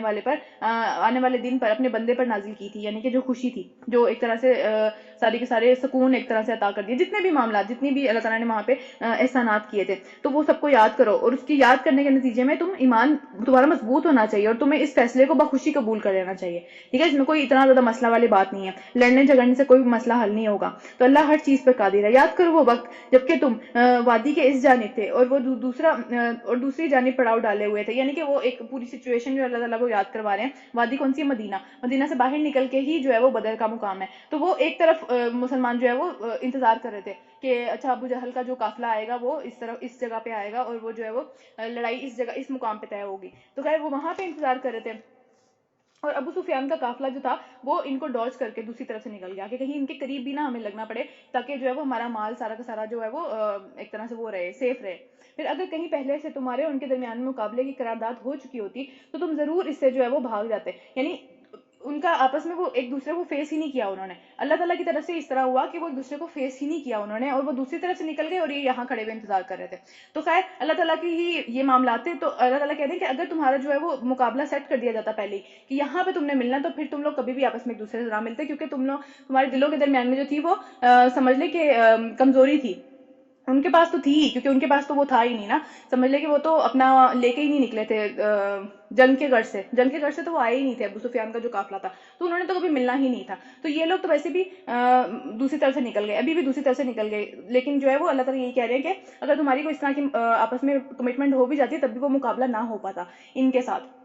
ابو سفیان کے ساتھ. تو پھر کیا ہوا کہ لیکن جو کچھ پیش آیا وہ اس لیے آیا کہ جس بات کا فیصلہ اللہ کر چکا تھا اسے ظہور میں لے آئے, تاکہ جسے ہلاک ہونا ہے وہ دلیل روشن کے ساتھ ہلاک ہو, اور جسے زندہ رہنا ہے وہ دلیل روشن کے ساتھ زندہ رہے. یقیناً خدا سننے والا اور جاننے والا ہے.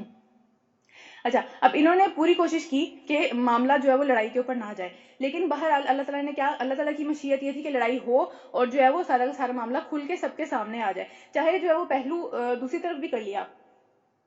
چاہے جو ہے وہ لڑائی سے بچنے کے لیے وہ لوگ سائڈ سے بھی نکل گئے یا کچھ بھی معاملہ ہو گیا, لیکن پھر بھی اللہ تعالیٰ کا یہ ایک طرح سے کیا کہتے ہیں مصلحت تھی کہ یہ معاملہ ہو, اور جسے ہلاک ہونا ہے وہ فرشتوں کو سامنے دیکھ کے, مسلمانوں کی جیت دیکھ کے ہلاک ہو, تاکہ اسے پتا ہو کہ میں جو ساری زندگی غلط چیز کے اوپر گزاری.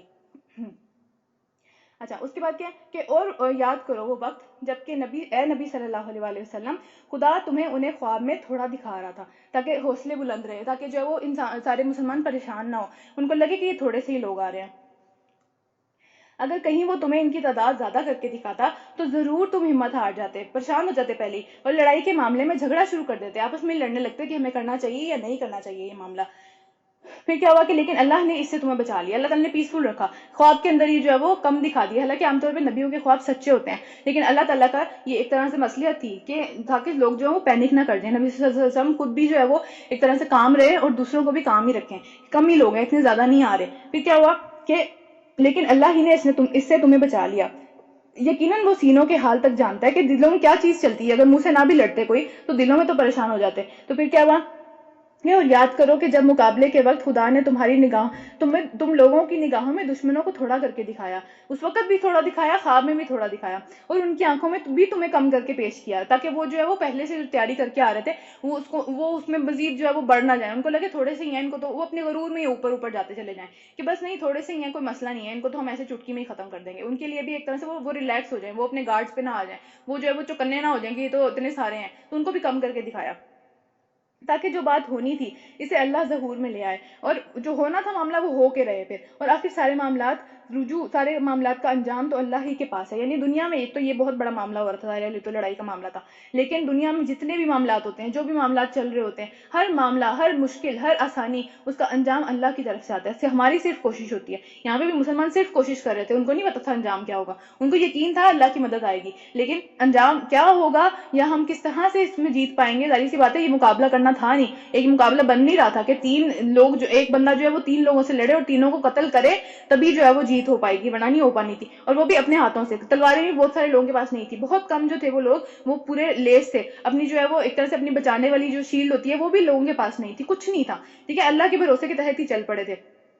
لیکن بس انہوں نے، ان کی کوشش تھی اور مدد اللہ کی تھی۔ تو ہمیشہ سارے کے سارے معاملات ہیں ان کا انجام اللہ کی طرف سے آتا ہے، ٹھیک ہے۔ ہم لوگ یہ بات سوچتے ہیں کہ یہ سارے ہم جو ہے وہ اس کے لیے اتنی کوشش کریں، اتنی کوشش کریں، ہم بہت دفعہ جو ہے اپنی کوششوں کے اوپر ہی پورا جو ہے وہ سمجھ لیتے ہیں کہ یہی بس یہی کافی ہے، اس کے علاوہ کچھ کافی نہیں ہے، اس کے علاوہ کچھ کرنے کی ضرورت نہیں ہے، ٹھیک ہے، ہم نے اپنی پوری دی ہے، بس انشاءاللہ بہت اچھا ہوگا سارا کچھ، ٹھیک ہے۔ اس میں نہ ہم اللہ سے مدد مانگتے ہیں، نہ ہم اللہ سے کچھ امید لگا رہے ہوتے ہیں، نہ ہم جو ہے وہ اللہ کے آگے جھکتے ہیں کہ اللہ یہ میں نے کام کیا میرے لیے مدد کر، ٹھیک ہے۔ حالانکہ سارا کا سارا انجام، جو بھی رزلٹ آتا ہے نا اینڈ پہ، وہ اللہ کی طرف سے آتا ہے، وہ کوششوں کے اوپر تو ہوتا ہے لیکن اس کا میجر پورشن، اس کا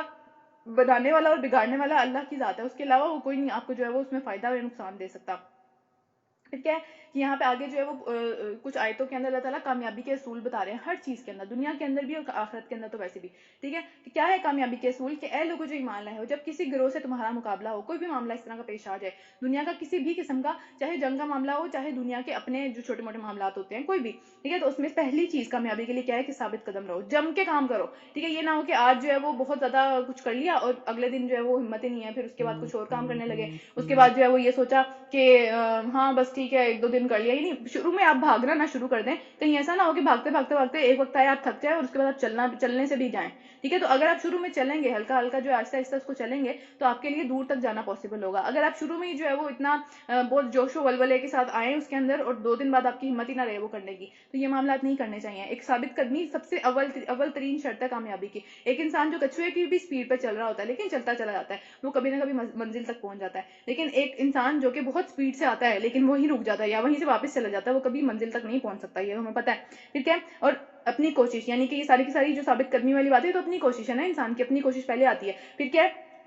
لیکن وہ کوشش کرتے کرتے اللہ کو کثرت سے یاد کرنا ہے، یعنی انجام کیونکہ اللہ کے پاس سے آنا ہے، ہماری کوشش کامیاب ہوگی نہیں ہوگی یہ اللہ نے دیکھنا ہے، ٹھیک ہے۔ ہمارے سارے جو حالات ہیں وہ ہماری طرف ہو جائیں گے یا اینڈ پہ جو ہے وہ ہم ایک سمجھ لیں کہ فاتح کی حیثیت سے، ایک ونر کی حیثیت سے وہاں سے نکلیں گے، یہ اللہ کے اختیار میں ہے، تو اس کے اندر اللہ کو ہمیشہ کثرت سے یاد کرنا ہے اور توقع ہے کہ تمہیں کامیابی نصیب ہوگی، اور اللہ اور اس کے رسول کی اطاعت کرو، اور اطاعت بھی کرتے رہنا ساتھ ساتھ اپنے معاملات کے اندر، یہ سارے کے سارے معاملات، یعنی کہ ایک کوشش جو ہے دنیا کے کام کے کسی بھی کام کے لیے کوشش ایک پارٹ ہے اس کا، باقی سارے پارٹس اللہ سے جڑے ہوئے ہیں کیونکہ انجام اللہ کی طرف سے آنا ہے، ٹھیک ہے۔ تو یہ اللہ تعالیٰ نے یہ نہیں کہا کہ جو ہے اپنی کوشش چھوڑ کے صرف یہ بس اپنا سارے کام کرنے بیٹھ جاؤ، ایسا نہیں ہے، دونوں چیزیں اکٹھی چلتی ہیں۔ نبی صلی اللہ علیہ وسلم سے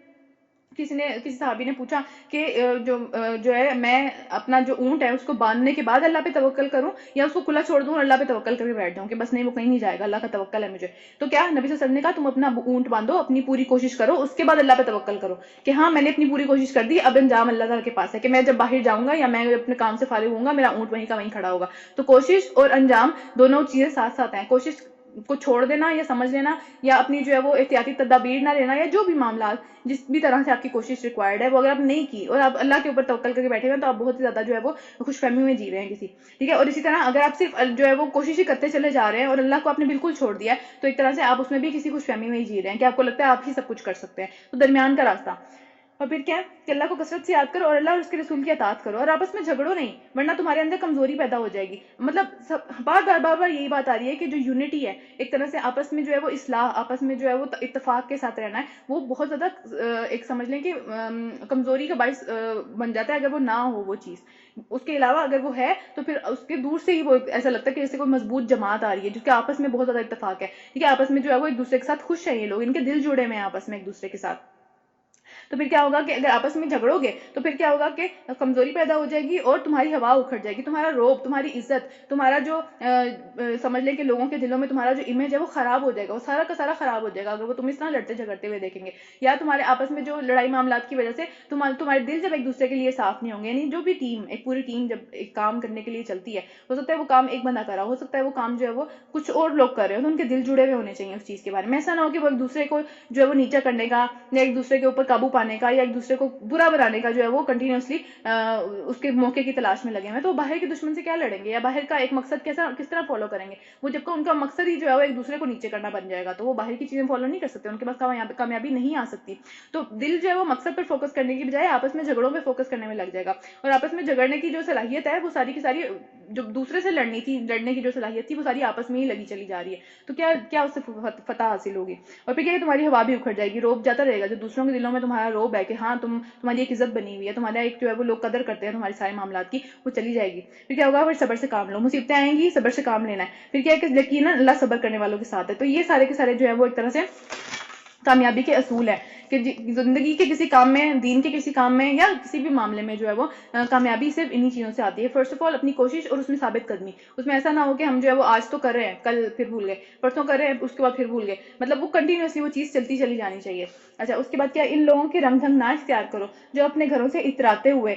یعنی دوسروں کو دکھاتے ہوئے اور بہت زیادہ غرور و تکبر کے اندر لوگوں کو اپنی شان دکھاتے ہوئے نکلے تھے، اور جن کی روش یہ ہے کہ اللہ کے راستے سے روکتے ہیں اور جو وہ کر رہے ہیں اللہ کی گرفت سے باہر نہیں ہے۔ یعنی یہاں پہ مکہ والوں کی بات ہو رہی ہے، وہ بہت زیادہ شان و شوکت کے ساتھ اپنی ہر چیز، اپنا ہر اسلحہ، اپنی ہر سمجھ لیں شیلڈ یا جو بھی چیزیں وہ لے کے آ رہے تھے اس کو بہت نمائش کرتے ہوئے نکلے تھے کہ اس کا مقابلہ کیسے کریں گے مسلمان، ہم دیکھیں گے نا اس کا مقابلہ کیسے کریں گے، اور اس پہ خوش ہو رہے تھے کہ ہم کتنے زیادہ جو ہے وہ لیس ہیں ساری کی ساری چیزوں کے ساتھ اور سب کے سب اسباب کے ساتھ، ہمارے پاس سب چیزیں، کیا چیز نہیں ہے ہمارے پاس، ٹھیک ہے، تو ہمیں تو جو ہے وہ شکست آ ہی نہیں سکتی، ہمیں تو فتح سے کوئی روک ہی نہیں سکتا۔ تو پھر کیا ہوا کہ ذرا خیال کرو اس وقت کا کہ جب شیطان نے ان لوگوں کے کرتوت ان کی نگاہوں میں خوشنما بنا دیے اور ان سے کہا کہ آج تم پر کوئی غالب نہیں آ سکتا، اور یہ کہ میں تمہارے ساتھ ہوں، یعنی شیطان نے کہا میں تمہارے ساتھ ہوں، اس طرف اللہ پیچھے کھڑا ہوا تھا اور اس طرف شیطان آ گیا پیچھے کہ میں تم لوگوں کے ساتھ ہوں۔ ایک روایت کے مطابق شیطان جو ہے وہ بنو مدلج ایک قبیلہ تھا جو کہ بہت دور رہتے تھے مکہ سے، لیکن بہت زیادہ ایک پر اثر اور سمجھ لیں کہ بہت زیادہ ایک بڑا قبیلہ تھا، یعنی لوگ ان سے امپریس تھے ان کی طاقت سے اور ان سب چیزوں سے، جو کہ قریش کے ساتھ ان کے ساتھ تعلقات نہیں تھے ان کے، لیکن وہ شیطان جو تھا وہ اس کے سردار کی شکل کے اندر آیا، اس کے لیڈر کی شکل کے اندر، کیونکہ شیاطین جو ہے وہ انسانوں کی شکل اپنا سکتے ہیں، ان میں کوئی بڑا مسئلہ نہیں ہے ان کے لیے۔ تو بہرحال وہ کیا ہوا، وہ اس کے سردار کی شکل میں آیا اور اس نے مطلب وہ کبھی بھی اس طرح سے جو مکہ نہیں آیا تھا وہ، لیکن خیر وہ اس کے سردار کی شکل میں آیا، اس نے کہا میں فلاں قبیلے کا جو سردار ہوں اور میرا پوری سپورٹ، میرا سارا کا سارا سمجھ لیں کہ اچھی وشز یا سارے کے سارے معاملات تم لوگوں کے ساتھ ہیں، تم لوگ ہی جیتو گے، میں تمہارے ساتھ ہوں، تمہیں کوئی نہیں ہرا سکتا۔ تو جب شیطان نے یہ بات کی اور اس کی شکل میں کی جس سے وہ پہلے ہی امپریس تھے، تو ان کے جوش و جذبے اور سارا کچھ اور بھی زیادہ بڑھ گیا کہ بھئی آج تو ہم بالکل بھی جو ہے وہ ہرا نہیں سکتا ہمیں کوئی بھی، ہم پہ کوئی غالب نہیں آ سکتا۔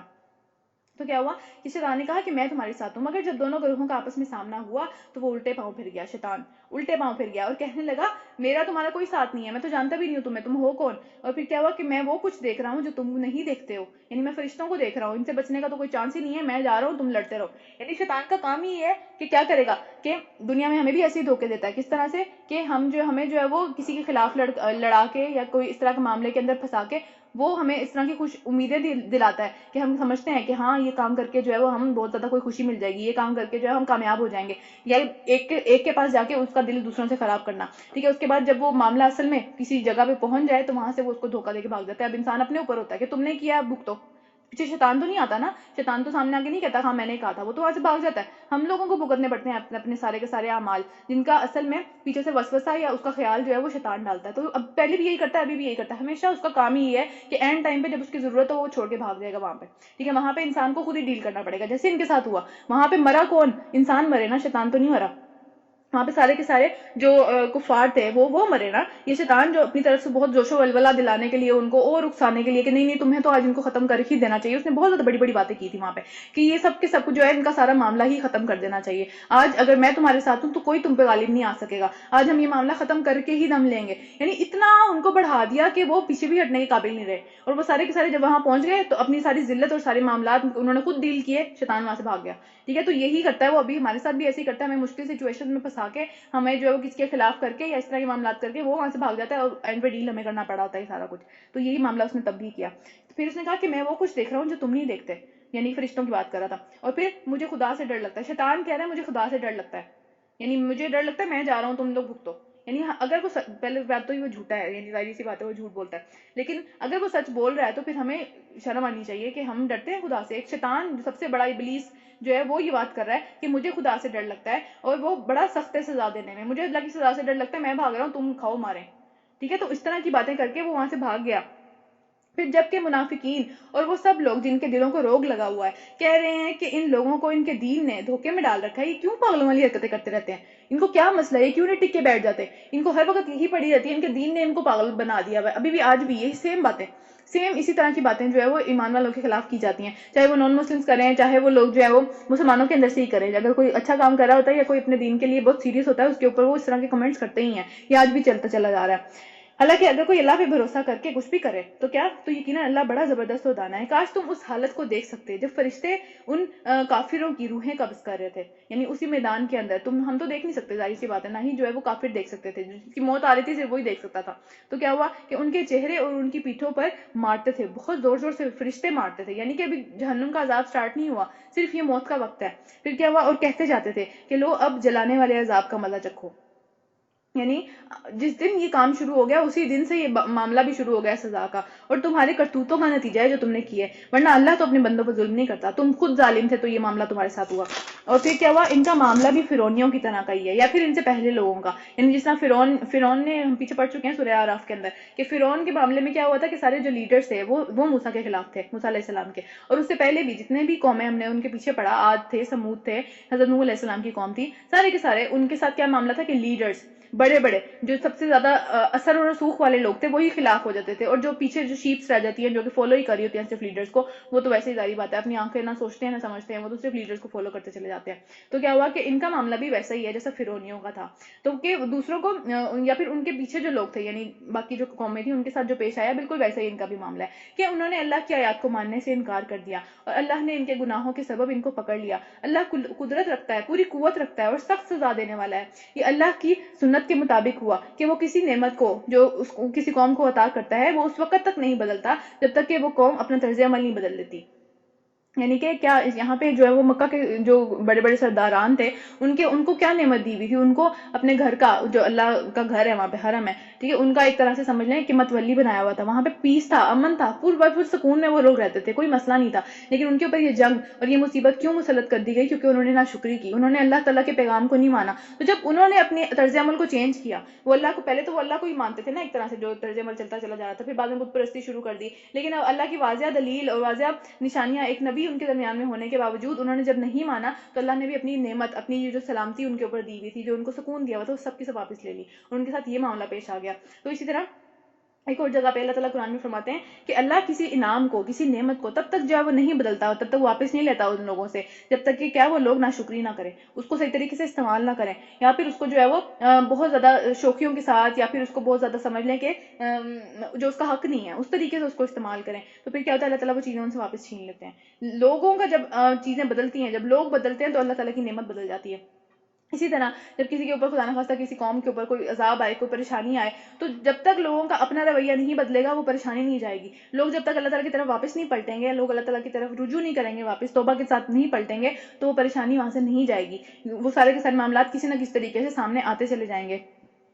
تو اس وجہ سے جو ہے وہ ہمیشہ اللہ تعالیٰ کی شکر ادا کرنے والا, جو اللہ تعالیٰ نے نعمتیں دی ہیں ان پہ اللہ تعالیٰ کا شکر ادا کرتے رہنا چاہیے. اور جو اللہ تعالیٰ نے نعمتیں چھین لی ہیں, جیسے آج کل ایک ہمیں پتہ ہے کہ نعمت اللہ تعالیٰ نے ہم سے آزادی کی نعمت, ایک سکون کی نعمت اللہ تعالیٰ نے ہم سے چھین لی ہے, ایک ڈر ہے 24 گھنٹے ایک ڈر ہے, تو اس کا ہم نے صحیح طریقے سے حق ادا نہیں کیا, اس کو ہم نے اتنا فار گرانٹیڈ لیا, ہمیں لگا ہی نہیں کہ یہ کوئی نعمت بھی ہے اللہ تعالیٰ کی. جب اللہ تعالیٰ نے وہ واپس لے لی تب ہمیں پتہ چلا کہ اچھا یہ کتنی بڑی نعمت تھی. ٹھیک ہے, تو اس کا جو ہے اب کیا طریقہ ہے صرف اس کو واپس لے کے آنے کا, وہ صرف یہی ہے کہ اللہ تعالیٰ جو ہے اللہ تعالیٰ کی طرف واپس پلٹنا چاہیے, اور اللہ تعالیٰ سے توبہ مانگنی چاہیے کہ اللہ تعالیٰ ہم سے غلطی ہو گئی. ٹھیک ہے, تبھی اللہ تعالیٰ اپنی نعمت واپس کر دیں گے, کیونکہ لوگوں کی جو حرکتیں ہوتی ہیں انہیں کے مطابق اللہ تعالیٰ نعمت دیتے ہیں یا لیتے ہیں. ٹھیک ہے, کہ اللہ سب کچھ سننے والا اور جاننے والا ہے. تو فرعونیوں کا اور ان سے پچھلی قوموں کے ساتھ جو معاملہ پیش آیا وہ اسی ضابطے کے مطابق تھا، وہ اسی قانون کے مطابق تھا. اللہ تعالیٰ کا قانون ہے یہ، ٹھیک ہے. جب فرعونیوں نے اب جو نعمت ہے، اللہ تعالیٰ نے اتنی ساری نعمتیں ان کو دی ہوئی تھیں دنیا میں، مطلب کیا کچھ نہیں تھا ان کے پاس. جو فرعون تھا اس کے پاس کیا کچھ نہیں تھا، کتنی بڑی اس کی سلطنت تھی. تو وہ ساری کی ساری نعمتوں کا جب اس نے شکر ادا نہیں کیا، وہ اللہ کے سامنے جھکا نہیں، تو سب کے ساتھ چھین لی گئی. اور وہ ساری کی ساری قوم جو ہے وہ ان میں سے ایک بندہ بھی نہیں بچا جو اس کی حفاظت کر سکتا بعد میں. انہوں نے اپنی رب کے آیات کو جھٹلایا، تب ہم نے ان کے گناہوں کی پاداش میں انہیں ہلاک کر دیا اور آل فرعون کو غرق کر دیا. یعنی پچھلی ساری قوموں کو تو ہلاک کر دیا، لیکن کیونکہ فرعون سب سے زیادہ ظالم تھا ان سب کے اندر، تو اس کو غرق کر دیا. یہ سب ظالم لوگ تھے. یقیناً اللہ کے نزدیک زمین پر چلنے والے بدترین جانور وہ ہیں جو کہ مطلب یہاں پہ بھی پھر دوبارہ انسانوں کا ذکر نہیں کیا، جانوروں کا ذکر کیا، ان لوگوں کے لیے جنہوں نے حق کو ماننے سے انکار کر دیا، پھر کسی طرح سے بھی اس کو قبول کرنے کے لیے تیار نہیں ہے. ان کے سامنے جو مرضی نشانی لے آئیں وہ اسے قبول کر کے نہیں دیں گے. خصوصاً ان میں سے وہ لوگ جن کے ساتھ تم نے عہد کیا، کوئی اس طرح کا پیس پیکٹ ہو چکا ہوا ہے کہ بس نہیں ہے، اب جو ہے وہ ہمارے درمیان میں ایک سیز فائر والا معاملہ رہے گا، ہم آپس میں لڑیں گے نہیں. تو پھر کیا وہ ہر موقع پر اس کو توڑ ڈالتے ہیں. یعنی فرعون نے بھی تو یہی کیا تھا نا کہ وہ بار بار کیا کہتا تھا کہ اللہ تعالیٰ سے کہو کہ یہ عذاب ہم پر سے ٹال دے. جوؤں کا عذاب تھا، مینڈکوں کا عذاب تھا، خون کا عذاب تھا، یہ عذاب ہم پہ سے ٹال دیں تو ہم کیا کریں گے کہ ہم اللہ تعالیٰ کی باتیں بھی مان لیں گے اور بنی اسرائیل کو بھی تمہارے ساتھ جانے دیں گے. لیکن جب اللہ تعالیٰ وہ عذاب اٹھا لیتے تو وہ اپنے عہد کو توڑ دیتے، وہ کبھی نہیں مانتے تھے. تو ان کا بھی سیم ویسا ہی معاملہ ہے کہ یہ بار بار عہد کرتے ہیں کہ نہیں ہم جو ہے وہ مان لیں گے، ہمارے ساتھ یہ ہو جائے تو ہم مان لیں گے، یہ ہو جائے گا تو وہ مان لیں گے، لیکن وہ بار بار عہد کو توڑتے چلے جاتے ہیں اور ذرا بھی خدا کا خوف نہیں کرتے. یعنی عہد کے معاملے میں ہم نے سورہ مائدہ کے اندر سٹارٹ والی جو آیت تھی وہ یہی، اس کے علاوہ جو سورہ نساء کی بھی شروع والی آیت تھی کہ اللہ سے ڈر کے سارے کے سارے جو معاملات ہیں ان کا جو وہ عہد کا پاس ہے، ایک امانت کا پاس ہے. عہد بھی تو امانت ہی ہے نا ایک طرح سے، اس کا جو پاس ہے وہ تمہارے اندر ہونا چاہیے. اللہ سے ڈر کے وہ معاملات کرنے چاہیے سارے کے سارے، کیونکہ اللہ نے پوچھنا ہے ان سب چیزوں کے بارے میں. تو جو لوگ اس کو بے دھڑک توڑ دیتے ہیں، ایسے دھڑلے سے اس کو توڑ دیتے ہیں، وہ اللہ کا خوف نہیں رکھتے. بس اگر تم لوگوں کو لڑائی میں مل جائے ایسے لوگ، تو ان کی ایسی خبر لو کہ ان کے جو پیچھے آنے والے ہیں وہ بھی سبق حاصل کریں. ان کو ایسا عبرت کا نشان بنانا چاہیے کہ سب لوگ ڈریں. پھر اس کے بعد پھر کیا توقع یہ ہے کہ بد عہدوں کو جو کہ اپنے عہد کی پاسداری نہیں کرتے، اس انجام سے وہ سبق لیں گے. اور اگر کبھی تمہیں کسی قوم سے جو ہے وہ خیانت کا اندیشہ ہو کہ جو معاملات تمہارے ساتھ طے کیے ہوئے ہیں انہوں نے، یا جو